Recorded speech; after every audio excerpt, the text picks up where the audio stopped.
Դերասան Լևոն Մկրտչյանի կինը Էվելինան ցույց էր տվել, որ շաբաթ-կիրակին անցկացրել է տալի ու նրա երեխաների հետ։ Նրանք միասին այցելել են Հովանավանք։ Թե Լևոնը, թե Էվելինան մի շարք հրապարակումներով էին հանդես եկել, որոնք էլ ներկայացնում ենք ձեր ուշադրությանը։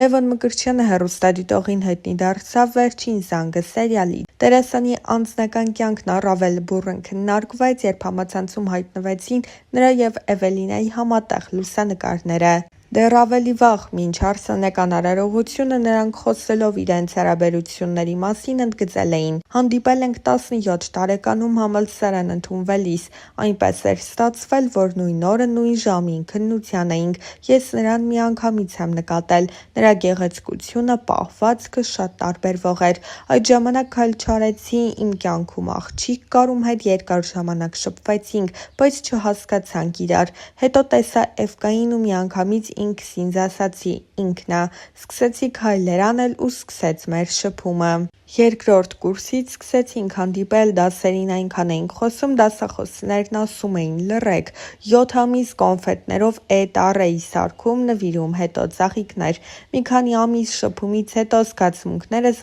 ավելի խորացան։ Էվկային տեսնելիս հալվում էի, հետագայում դա վերածվեց մեծ սիրո։ Ինձ մոտ սեր էր առաջին հայացքից։ Գաղտնիք չէ, որ Լևոնը շատ հմայիչ տղամարդ է։ Սիրտս չդիմացավ նրա հմայքին։ Մինչև նրան հանդիպելը ունեի ոսկե կանոն՝ չընտրել դերասան տղամարդու որպես կյանքի ուղեկից։ Միշտ մտածել եմ, որ դերասանները շատ էմոցիոնալ ու խոցելի են, իսկ ես իմ կողքին պատկերացրել եմ ամուր տղամարդ։ Բայց Լևոնը կոտրեց իմ հորինած ստանդարտները։ Ամբողջ համալսարանում Լևոնը միակն էր, որ գրավեց ինձ։ Տարվեցի նրանով։ 7 տարի ընկերություն ենք արել։ Ամեն ինչ տրամաբանորեն ընթացել է։ Սկզբում ուսանողներ էինք, հետո Լևոնը գնաց բանակ, հետո կարիերա և հիմա եկել է այդ պահը։ Լևոնն այն տղամարդկանցից է, որ պիտի ամուր կանգնի իր ոտքերի վրա և պատասխանատվություն կրի իր ընտանիքի համար։ Տունն էլ բարեբախտաբար արդեն ունենք, պատրաստ ենք ամուսնության։ ԶԱԳՍ-ում ամուսնությունը գրանցել ենք 1 տարի առաջ։ Մեր տունը գնելու համար դա անհրաժեշտություն էր։ Հարսանիքը շուտով։ Երբ որևէ բան շատ ես ուզում, տվյալ նպատակին հասնելու գործընթացն ավելի հաճելի է, քան բուն նպատակը։ Երբ հասնում ես նպատակակետին, այդ ամենը դառնում է անհետաքրքիր։ Ինձ համար ռոմանտիկ հարաբերությունների շրջանը հետաքրքիր էր, բայց հարաբերություններ սկսելուն պես հասկացա, որ դա ինձ այս պահին պետք չէ։ Լևոնը որոշեց, որ բաժանվում ենք։ Մտքիցս հանել էի, որ հնարավոր է միասին լինենք։ Մի քանի ամիս անց Լևոնը նորից սկսեց քայլեր անել, որոնք ինձ հունից հանում էին, նույնիսկ տհաճ էին։ Գալիս էր հետևիցս, ժամերով կանգնում էր լսարանի առաջ։ Հետո ամեն ինչ շատ սահուն ստացվեց։ Չհասկացա որ կետում ինձ մոտ ամեն ինչ փոխվեց։ Ժամանակի ընթացքում հասկացա, որ միմյանց համար ենք ստեղծված։ Շատ երկար պայքարեցի Էվկայի սիրո համար։ Մի օր ուղղակի նայեցի աչքերին ու հայացքից հասկացա, որ ինքը իմն է։ Էվկան այդ օրը ոչինչ չի ասել, բայց ես անընդհատ նրան ասում էի՝ կամ իմն ես լինելու, կամ ոչ ոքին է։ Շատ բարդ փուլեր և խնդիրներ ենք ունեցել, որոնք ես հաղթահարել եմ ենթագիտակցորեն մտածելով, որ Լևոնն իմ մարջն է։ Աղջկա և տղայի կազմած ընտանիքին ոչինչ չպետք է խանգարի։ Օրինակ, ես պետք է նկատեմ, որ փոշիկը ու ասեմ՝ Էվկա, ինչու չես մաքրել։ Եթե մայրս ասի, կոնֆլիկտ կլինի։ Սկեսուրս Ռուսենա բացառիկ մարդ է, մենք ընկերներ ենք։ Թե իմ, թե Լևոնի ընտանիքն ասացին՝ դուք առանձին ապրեք, մենք բոլոր հարցերով ձեր կողքին ենք։ Այդ առումով շատ բախտավոր ենք։ Ես սիրում եմ մեծ ընտանիք, սիրով կապրեի մեծ ընտանիքում, բայց Լևոնի մաման առաջիններից էր, որ ասաց՝ պետք է առանձին ապրենք։ Էվկային չեմ թողնում կարդա բացասական մեկնաբանությունները, ինքս չեմ կենտրոնանում դրանց վրա։ Եթե ես հիմա նայեմ հետ ու կենտրոնանամ դրանց վրա, առաջ չեմ գնա։ Դա մարդկանց սուբյեկտիվ կարծիքն է։ Հասկանում եմ, որ Լևոնը հմայիչ է և շատ աղջիկների համար իդեալ։ Շատերն իրենց պատկերացնում էին Լևոնի կողքին,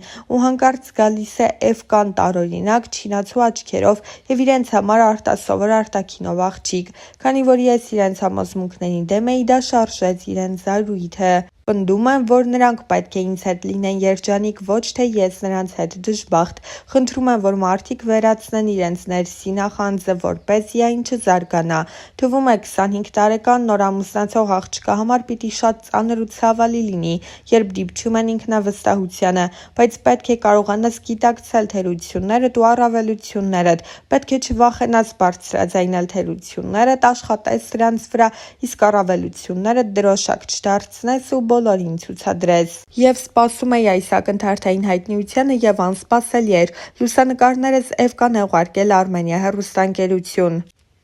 Երբ իմացա, շատ բարկացա։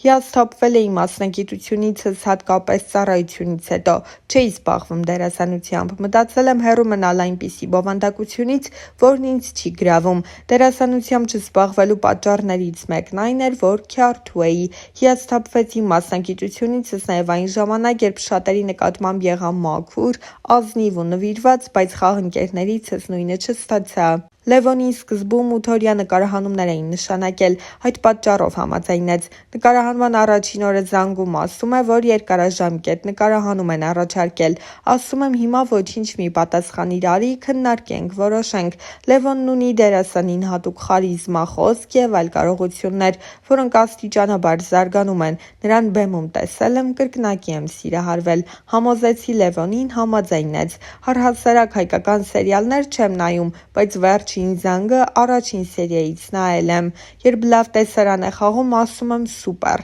Բոլոր դրվագները քննարկում ենք, լավին ասում եմ լավ, վատին վատ։ Փոքրուց միշտ մտածել եմ, որ դերասան եմ դառնալու։ Կանգնում էի հայելու դիմաց ու Ջոնի Դեփի միմիկաներն էի կրկնօրինակում։ Միշտ մտածել եմ, որ պետք է մակարդակ ցույց տամ, իմ խաղով կրթեմ մարդկանց, թե ֆիլմը, թե թատրոնն ինձ համար կրթօջախ են, որտեղից մարդիկ ինչ-որ բան են սովորում։ Աշխատում եմ ավիաընկերությունում, գնում եմ օդանավում վաճառվող ապրանքները։ Եկամտաբեր աշխատանք է, որը ժամանակի ընթացքում սկսել եմ սիրել։